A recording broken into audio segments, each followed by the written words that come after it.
Tidbits from TNT, Saturday morning, the 11th of January 2025. Listen to the full version on the official dinarreport.com website and become our supporter on Patreon. TNT. Tishwash, it can become a major source of income in the economy. Al-Sudani directs the maturation of tourism projects.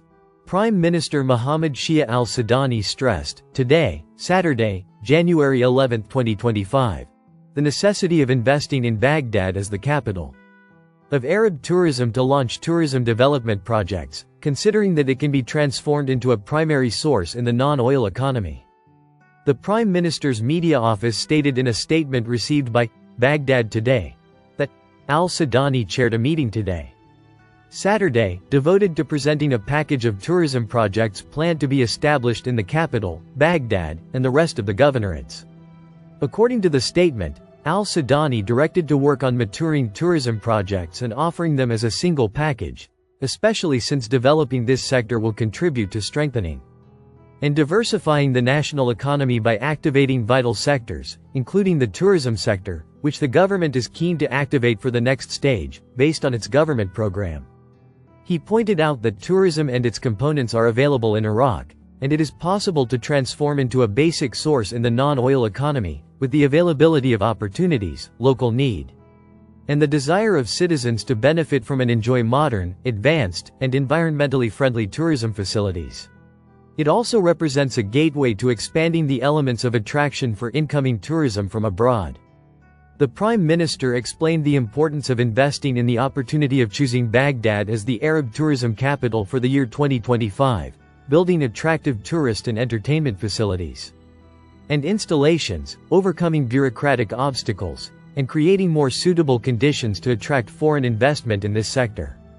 According to the statement, the meeting approved extending an invitation to a Spanish company specialized in tourism development in order to put projects related to this sector into action, as well as to develop the capabilities of specialized tourism cadres and keep pace with the latest developments witnessed by this sector globally. 21 tourism projects were also reviewed, including hotels, resorts, sustainable forests, cities and entertainment complexes in Baghdad and various governorates, which provide attractions, infrastructure and economic feasibility. Tishwash. Iraq awaits financial challenges. Dollar scarcity, liquidity declines, and salary reserves are sufficient for 6 months. International economics expert Nawar al-Saadi confirmed today, Friday, January 10, 2025, that Iraq is facing major and dangerous financial challenges, and these challenges must be avoided through real reforms. Al-Saadi said in an interview with Baghdad Today that the financial challenges in Iraq are ongoing, but recently they have begun to threaten its monetary stability and raise concerns about their impact on the government's ability to pay salaries in the coming months. I do not believe that they will lead to an inability to pay salaries, as the Ministry of Finance has a reserve that may reach at least 6 months, but this concern stems from several data and indicators that have emerged recently, including that the Iraqi economy depends almost entirely on oil revenues, which represent the main source of government revenues. And any decline in global oil prices leads to a reduction in these revenues, which puts additional pressure on the general budget and increases the possibility of a financial deficit. He pointed out that there are problems related to foreign currency management, as dollar smuggling operations have worsened through some unofficial outlets and weak supervision of banks, which has led to a shortage of dollars in the local market and a decrease in general liquidity. This affects monetary stability and puts the government in difficulty in financing salaries, especially with the increasing reliance on cash reserves to cover this deficit. He added, the banking sector suffers from a lack of confidence among citizens, as many prefer to keep their money outside the banking system. And this behavior contributes to reducing the cash flow available in the market, which adds further complexity to the financial situation. The international economics expert concluded by saying, in short, Iraq's financial situation requires urgent reform steps that include diversifying sources of income, improving revenue management, and enhancing citizens' confidence in the banking system, to avoid a liquidity crisis that could have broad repercussions on the economy and society. Salah Nouri told Al Farad news agency, the reasons for restructuring Rafadain and Rashid banks are the presence of bad financial assets, most of which are loans granted that were impossible to obtain before 2003, which led to a decline in the credit rating by international financial institutions and the refusal to deal with them. He explained that, in order to restore international confidence in the two banks, it is necessary to restructure the two banks by excluding bad financial assets from the financial center of the two banks and using modern technology and establishing two parallel banks, one for Raffidain and the other for Rashid, to which the bad financial assets will be transferred.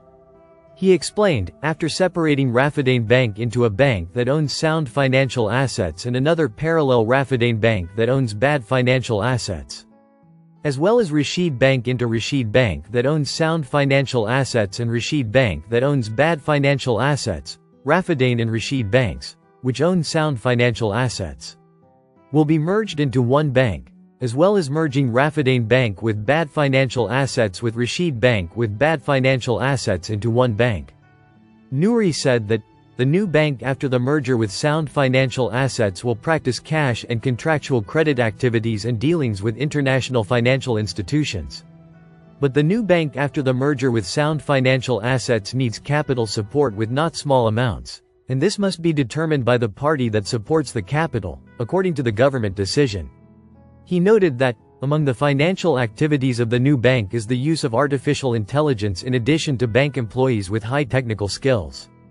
He continued that, the process of restructuring the two banks financially and organizationally since 2011 with the membership of the Federal Board of Financial Supervision, the Central Bank of Iraq, the international auditing firm EY, the Ministry of Finance and the two banks concerned, has stopped. And currently the process of restructuring the financial and organizational structure has been resumed by assigning the international auditing firm according to the methodology referred to above.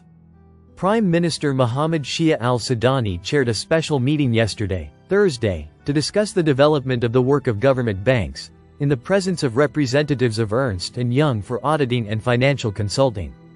The Prime Minister explained that, the completion rate of the project to restructure Raffidain Bank has reached its final stages, stressing that it will enter into force in the coming few days, within the framework of a plan that has been studied and implemented according to the established standards and specifications. Meanwhile, the Prime Minister's financial advisor, Mazhar Mohammed Saleh, revealed to Al Farad News that a new banking entity is about to be born in Iraq. Saleh said that, the study aims to establish a new banking entity specializing in government banking operations, to meet the needs of the government exclusively. This entity will contribute to achieving the goals of the Unified Treasury Account, which is a crucial tool for regulating cash flows for public finances. He pointed out that, the study focuses on evaluating the legal status of the two banks, including property rights, evaluating assets and liabilities, and studying the requirements of a strategic partner if necessary, with a focus on developing the two entities to operate according to advanced financial technology that meets the requirements of the national banking market. He stressed that, the structural reform also aims to enhance the integration of the two banks into the national banking market and enable them to expand into global financial markets, especially in the areas of trade and investment financing for the private sector. Indicating that, the two potential entities will rely on modern systems in compliance, governance and risk management, with a focus on digital payments. Listen to the full version on the official dinarreport.com website and become our supporter on Patreon. Source: dinarrecaps.com